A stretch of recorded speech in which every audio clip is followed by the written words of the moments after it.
В селах Джиргетал и Буспиек насчитывается около 1500 домохозяйств. Проблема доступа к питьевой воде здесь не решалась на протяжении многих лет. Система водоснабжения в селах, построенная 60 лет назад, уже давно морально изжила себя.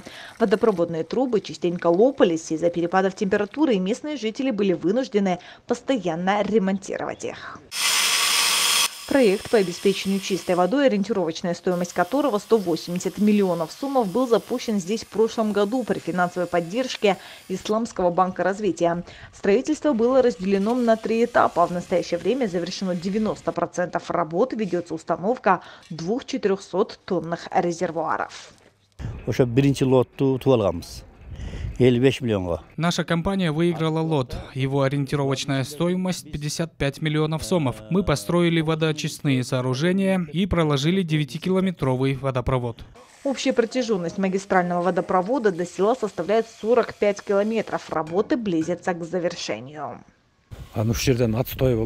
При подаче воды мы учли все санитарные требования. Большое внимание будет уделено здоровью населения. Оттого установлены современные очистные сооружения.